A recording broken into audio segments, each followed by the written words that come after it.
What's up guys, welcome back to This Week in Gaming. This is my weekly gaming news show where I talk about some of the biggest news in the gaming industry. So let's get right into it.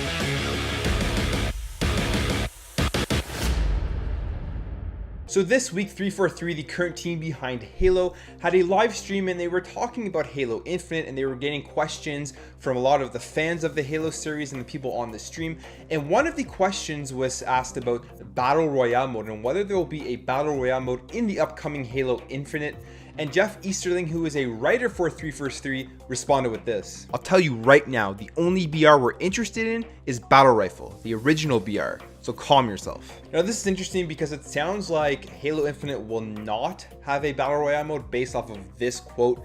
But who knows, because the game is probably still a very long time away, and by the time we get there, it could have it. And maybe he's just saying that right now they haven't even started thinking about a Battle Royale mode. We don't know. But honestly, personally, I think that Halo 5 was probably the best multiplayer to date in Halo.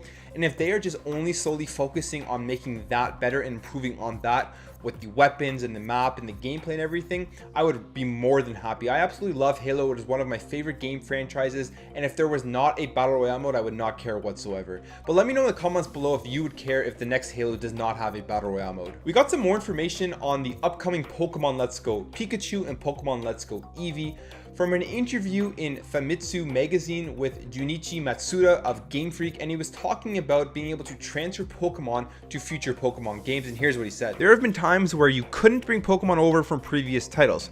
I imagine that created some bad memories. I want to try and change that if I can. So basically what it sounds like in the upcoming Pokemon Let's Go games, the Pokemon that you have caught in that game, you will probably be able to transfer over to the upcoming Pokemon RPG coming out in 2019. I think that would be a very good move to be able to link the two games and to make you feel like you're really working towards something with these Pokemon Let's Go games, because you want to use those Pokemon in the upcoming Pokemon RPG coming out in 2019. He also went on to comment about the 2019 Pokemon RPG game, and here's what he had to say. As for the 2019 title, we're working with the idea that everyone will be playing on their own Switch.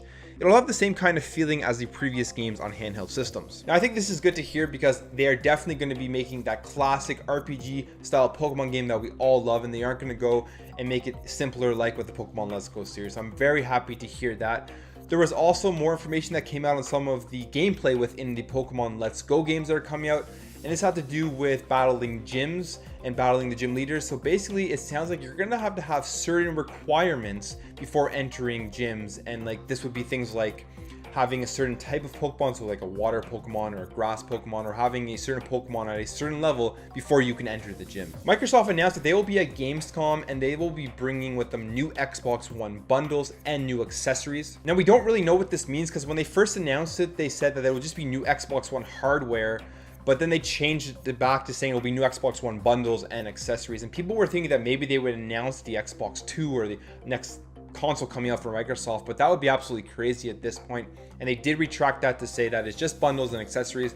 In terms of accessories, it'll probably be the new Elite controller that is coming out with small upgrades to the current Elite controller. If you want to catch this, make sure not to miss their stream. It will be on their Inside Xbox stream on August 21st, and this will be at 7:30 a.m. Pacific time. So the very controversial No Man's Sky is getting the new update called Next, and in this update it looks like it will be bringing a ton of new features to the game, as well as multiplayer. In terms of multiplayer, here's how Hello Games described it. You can build tiny shelters or complex colonies that are shared for all players.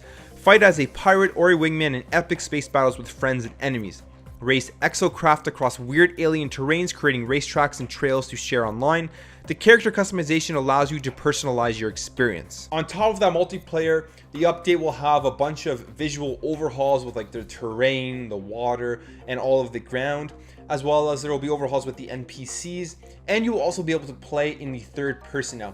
Now this sounds like a massive update. I have never played No Man's Sky. I don't know too much about the game other than the fact that when it was first released, it was pretty barren, and a lot of people were complaining that a lot of the things that were promised in the game were not delivered. But this update makes it seem like this is how the game was originally supposed to be released, and I'm kind of excited to see what this will bring, and this will bring more players to the game. If you've played No Man's Sky, please let me know in the comments below what you think about the game and if you're excited for this update. Just revealed at the San Diego Comic-Con, Yoshiaki Hirabayashi, who is the producer for Resident Evil 2, showed off the collector's edition that will be exclusive at GameStop that you can pre-order now for $199 US.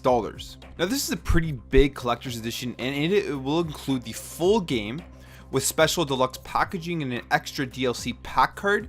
You will get a 12-inch figure of Leon S. Kennedy, and this looks like a very cool, very nicely crafted figure. You will get a 32-page art book by Ben Bertolucci, who is a freelance journalist who makes his appearance in Resident Evil 2. You'll get a digital soundtrack, and this will come with 25 songs on this digital soundtrack. And finally, you'll be getting the RPD renovation design poster, which illustrates how the building was renovated and transformed from a museum to a police facility. Mario Kart 8 Deluxe is getting free Breath of the Wild DLC. This comes in the form of vehicles and accessories. PlayStation is releasing a red Spider-Man PlayStation 4 Pro bundle, and this will cost you $399 US and $499 Canadian dollars.